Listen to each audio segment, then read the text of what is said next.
Have you ever looked at someone pulling in a huge salary and just thought, wow, they must have it made? But then you hear they're completely stressed about money, maybe even drowning in debt. It's a crazy paradox, right? But it traps millions of people. Today we're going to dive deep into what's known as the golden handcuffs and talk about the simple, powerful math that can finally set you free. So let's start with this story. Meet David.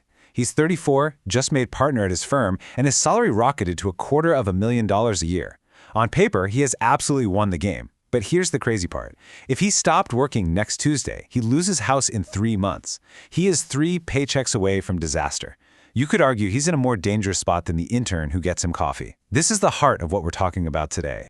What's happening to David is a textbook case of the golden handcuffs. It's this really sneaky trap where the more money you make, the more you spend. Your lifestyle just inflates right alongside your income, so you never actually get ahead. It feels like you're climbing the ladder of success, but what you're really doing is building yourself a bigger, more luxurious prison cell. Okay, so how does this even happen? Well, the first lock on these handcuffs is something called the phantom income trap. And it's all built on this idea that a bigger salary automatically means you're wealthier and have more freedom. But, when you actually crunch the numbers, the opposite is often true. Let's play out a super common scenario. You get a $20,000 raise. Awesome, right?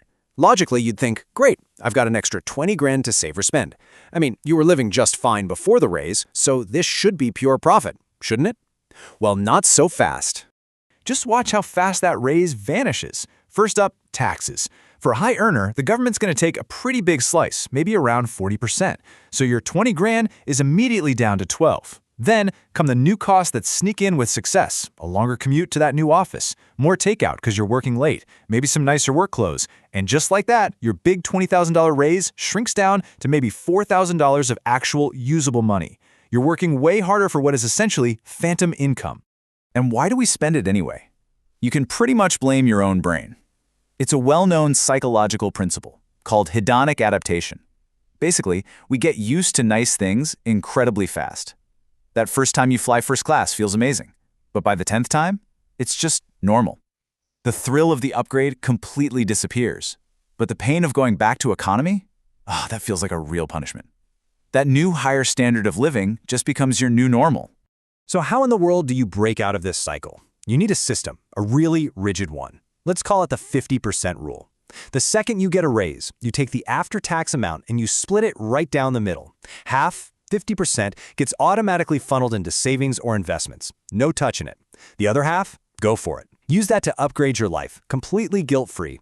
The simple little rule makes sure your savings actually scale up with your income, and it keeps those handcuffs from getting too tight.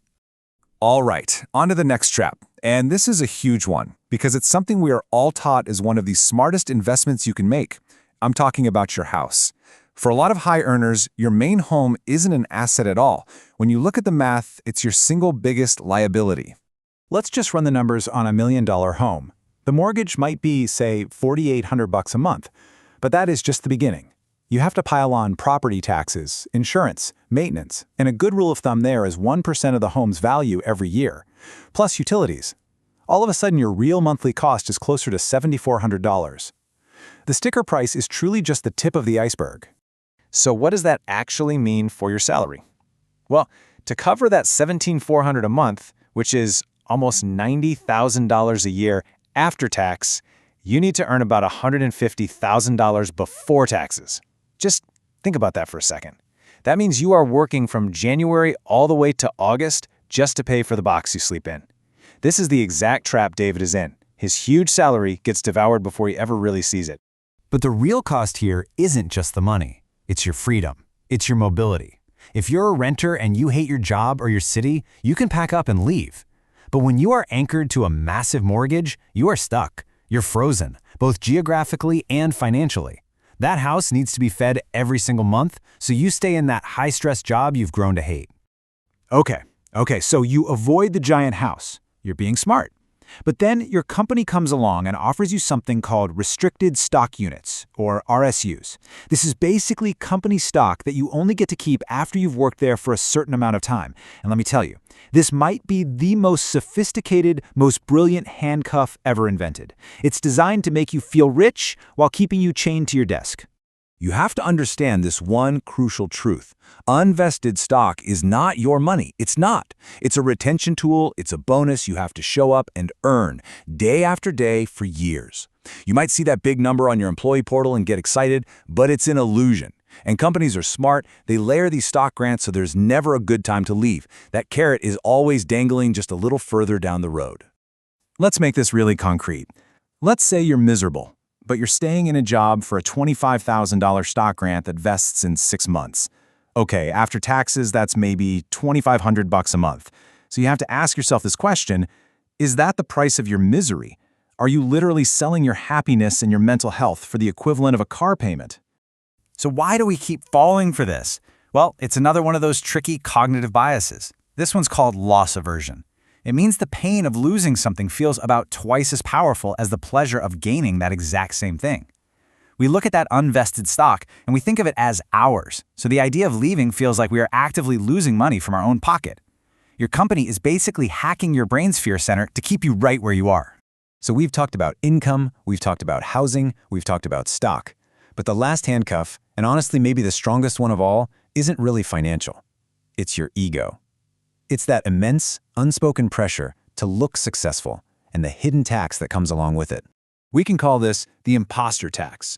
It's all the money you spend not because you need something, but for how it makes you look. You know what I'm talking about.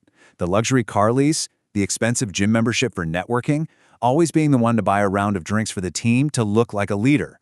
You're spending all this money just to convince other people, and maybe yourself, that you belong. And the cost of this is just staggering. That imposter tax can easily add up to $20,000 a year.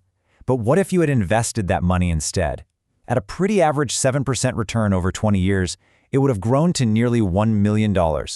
You are literally setting fire to $1 million of your future freedom just so you can look successful today. The only way to win this game is to refuse to play. The antidote is a concept called stealth wealth. It's the simple practice of decoupling your ego from your bank account. It means driving the reliable 10-year-old car when you can easily afford the brand new luxury one. The moment you stop needing to signal how successful you are, you become dangerously, wonderfully free. All right, we have diagnosed all the problems, we've looked at all the traps, now let's talk about the solution. This isn't about grinding it out for 30 more years. Let's build an escape plan, a clear, mathematical path to breaking those cuffs for good, in as little as 5 years. First, just look at the raw power of your expenses. Let's say you have $100,000 in savings. If your lifestyle costs $10,000 a month, you've only got 10 months of freedom. That's terrifying. But if you can slash your expenses down to $4,000 a month, that same $100,000 now buys you more than 2 years of runway. Lowering your burn rate is so much more powerful than trying to earn more. It's not even close. So how do you actually escape? You figure out your freedom number. This is the magic number, the amount of money you need invested to be financially independent forever. And the formula is dead simple. Just take your total annual expenses and multiply them by 25. The biggest takeaway here is that the fastest way to hit your number is not to earn more, it's to need less. Every single dollar you cut from your spending brings that finish line dramatically closer. Check this out. Every $100 you cut from your monthly budget, that lowers your freedom number by $30,000. It's incredible. And here's your final protocol. Don't just rage quit your job tomorrow. Start a strategic ramp down. First, start quiet quitting. Do exactly what your job requires of you, but nothing more. No more extra projects, no more late nights. Take all that energy you just reclaimed and pour it into building your lifeboat, whether that's a side hustle or just aggressively saving cash. You use your current job to fund your own exit. This turns a scary leap of faith into a calculated strategic step. You see, in the end, these handcuffs aren't really made of gold or steel. They're made of expectations. They're forged from this belief that success has to look a certain way. But true wealth isn't a number in a bank account. It's not a corner office. It's autonomy. It's the simple, profound ability to wake up in the morning and have complete control of your day.